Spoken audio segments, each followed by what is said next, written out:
Hello guys, and welcome back to my YouTube channel. So in today's video we're going to be making a kimono.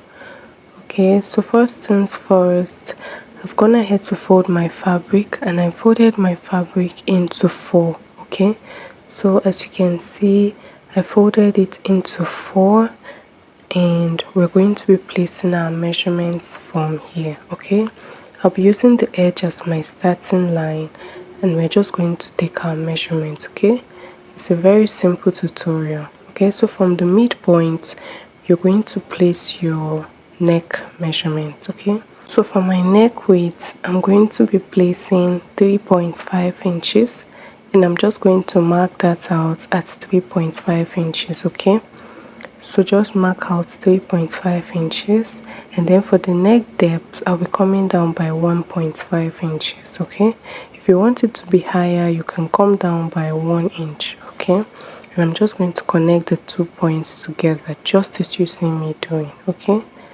so guys, this is what you ought to do. Next thing we're going to be doing is at the other edge of the fabric, okay, where you have the opening, you're going to come down by 1 inch, and you're just going to mark that out. Okay, so mark that at 1 inch, and you're going to slant that into the neck just as you see me doing. So this is the shoulder slant. Okay, so just slant it like this. Okay, so guys, next thing we're going to be doing is to determine the arm opening. Okay, so for the arm opening I'm just going to go to the edge of the fabric, okay, where I have the shoulder slant, and I'm going to come down by my desired inches. Okay, this is the wideness of the arm. Okay, so if you have a bigger arm, ensure you come down by, let's say, 11, but for me I'm just using 9, so I came down by 9 inch, and now we're going 9 inches, and now we're going to determine the wideness of the dress, of the gown.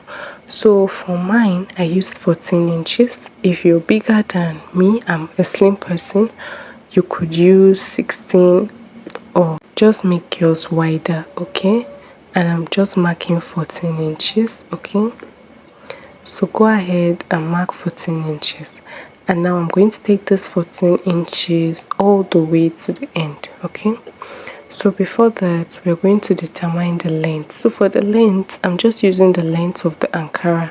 Here I have 2 yards of ankara that I folded into 4, and the length of the ankara was about 45.5 or 45 thereabouts, and I just used the length of the ankara, and I'm going to come down by 14 inches for the wideness, for the width, all the way to the end. Okay, and I'll connect it with my ruler, and when I'm approaching the armhole I'm going to curve it like this. Okay, and we're going to go ahead and cut this out. So just go ahead and cut as you see me doing.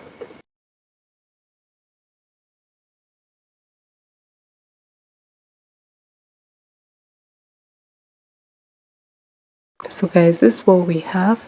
I'm going to be taking out 1. Okay, what we cut is the back. We cut the back pattern for the front and the back, and I'm going to take out the back, and then I'm going to leave one other piece. Okay, so the one I'm taking out is going to serve as the back, and this one that I left, we're going to use it to cut the front. Okay, so now we're going to go ahead and cut the front.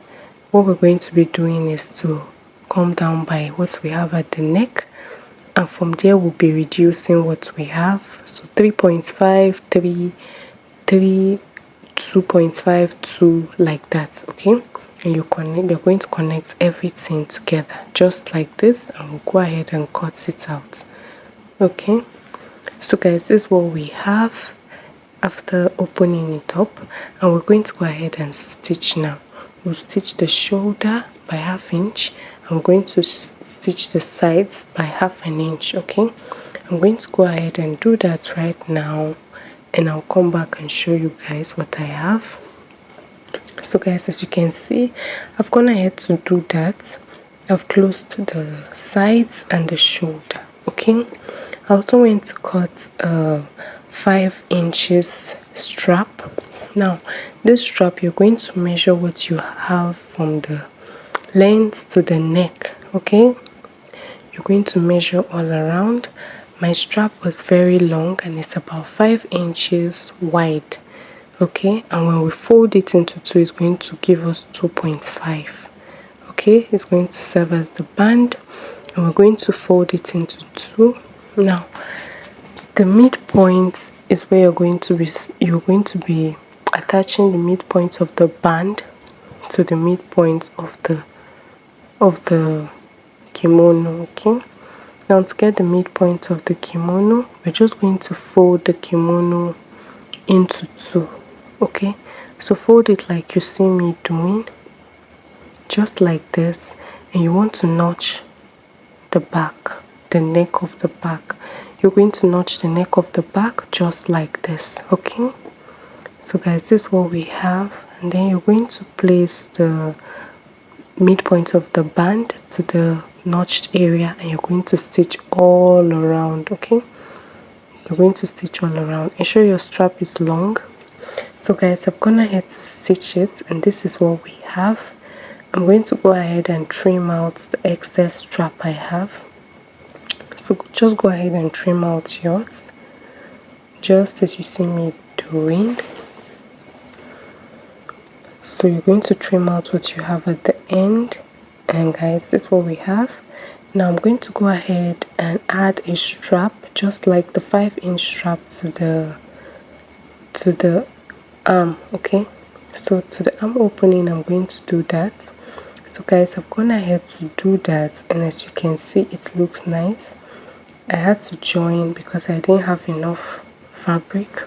So guys, this is what we have, and as you can see, it's looking good. I also went ahead to hem the base of the kimono. Okay, so I hemmed it up, and guys, this is what we have. Now next thing you want to do is to take this to the weaving machine and weave. I do not have one, so I'll do that at the market. So you're going to weave all the raw edges on the inside, and you give this a very nice press, and that should be all. So guys, thank you so much for watching up until this point. I really hope you try this tutorial out. Thank you so much. Kindly like, share and subscribe, and I'll see you in my next one. Bye.